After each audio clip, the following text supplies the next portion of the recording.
So, welcome to new Express Flute tips video. Today I'm going to speak about the Frullato, and especially the Frullato in the low register. This is something that was asked by a flute student who contacted me and said that he thought it would be very interesting to have a video speaking about that.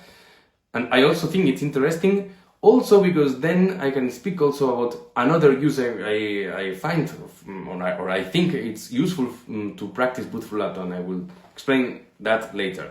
First, let's go for the basics. So the Frullato, it's an effect that is produced when we are rolling the air, basically. So we are doing drrrr, that's it. Unfortunately, that's a little bit complicated and it's not so easy to control, especially in the low register, because it can happen that since we have the tongue quite near to the teeth, we are not able to handle what we are doing in the embouchure. So then it sounds a little bit. So we need to try to find a way to adapt it and maybe not doing so much in the front, not so exaggerated, but a little bit more soft, more a little bit like that, and then playing a lot with the angle. Here it was that when will come the other part, that because of the playing with the angle of the embouchure, of placing the sound, having the need of placing the Frullato inside the sound and not against and not above the sound but inside the sound, it eventually happens that it helps a lot to the development of the sound. That's one of Felix Rengli's technical exercises, and I think the most effective one. So for the tone development, of course not the only one and not the only feeling, but really very effective. I'm going to speak about that in a moment. But for the low register concretely, there are also two different options to do the Frullato. The first of them is with the air, as I'm saying, and then with that I can only recommend that we are only trying to be flexible, trying to be aware of what are the contact points, how we can play with the contact point of the tongue, if it's more in the front or more in the backwards, and then also try to have as an initial sound not a super focused one, because if we try to do it Frullato directly from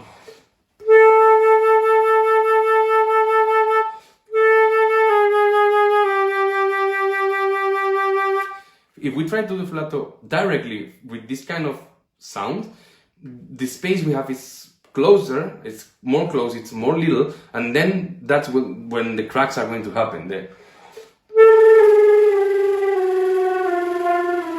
So I would recommend to start with a sound more.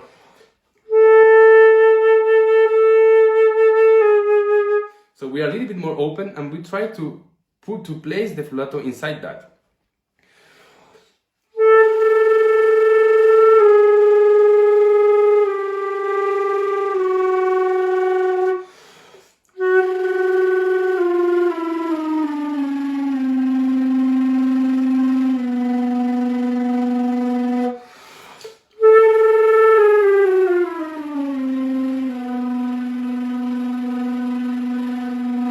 And then eventually we can try to make it more full with the air.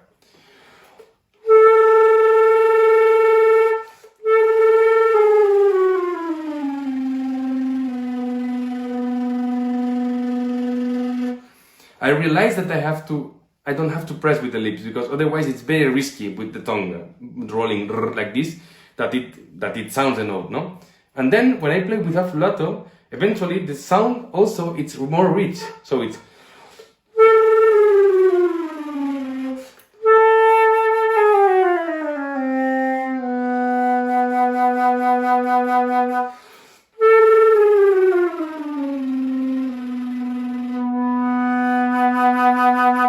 Because it's much more easy, of course, to play without the tongue bothering, okay?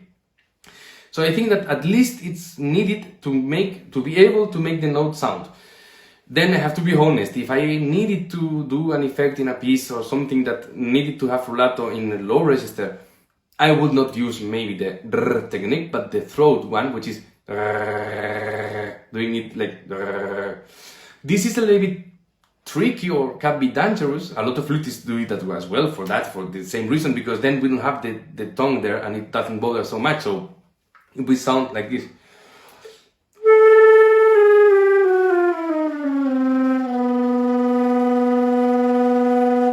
okay, obviously it's more easy and we can have it cleaner, okay? The problem for me about that is that at least myself, I cannot maintain it super long because eventually it stops. It's not like with the tongue that I can go for ages, but with the throat sometimes, I don't know, it gets dry or something. I don't know why it happens, but I should practice that and know why exactly. But yeah, eventually it can happen that I don't control it for a super long phrase. So then, I don't know, you have to train that also.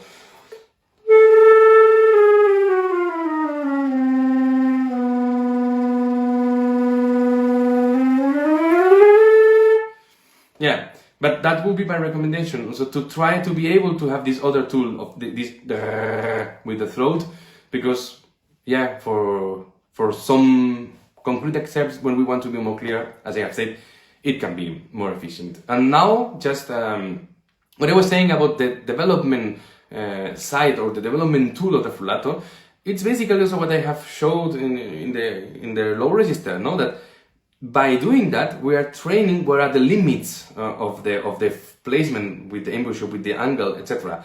For me, very clear is that I have to place the sound, really everything what I do into the sound. The Frullato is the most difficult, let's say, articulation or element that we can have. And by doing that, it eventually happens that we are more strong somehow. And then we can make it looser and it's more comfortable, and we can blow more air amount, and then we get a richer sound also. So for the development of the sound, that's quite useful. So for instance, if I have to practice an excerpt like this one,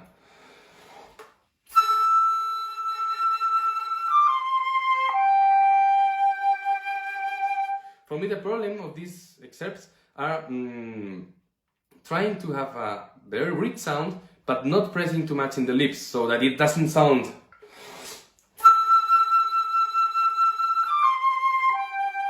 okay.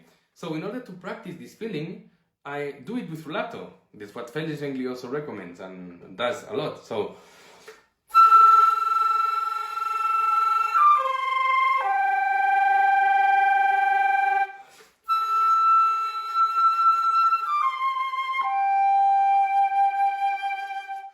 I don't know, all the excerpts like this one you can do it.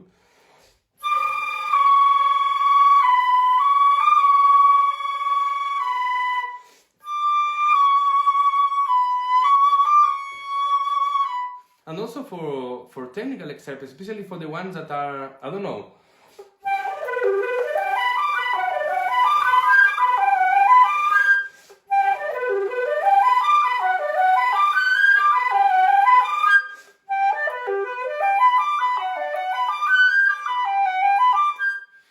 for except like this one that have arpeggios involved, or I don't know, for instance, Nielsen flute concerto, all this kind of all this kind of except like this. This is super useful because we are training the register change in a very fast way. Okay, so also you can do it with Richard.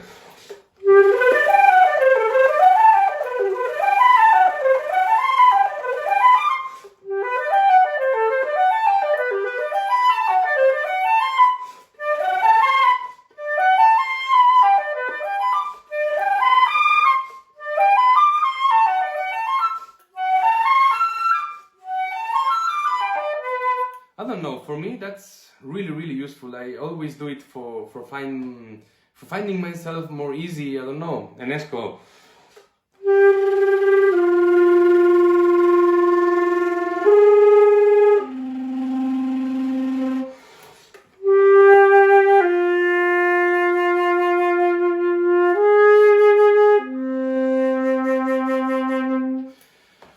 For me, that's really helpful.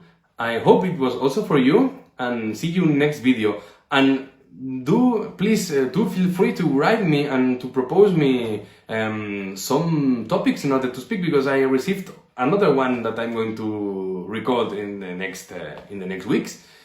And I will always read you, and I will always follow your advice and your suggestions, because I think that's very interesting also that we are in touch and we are sharing our knowledge, and we are sharing our thoughts, our doubts, our questions, what we have also learned. I think that's really positive that we use this communication tool, so feel free to do that.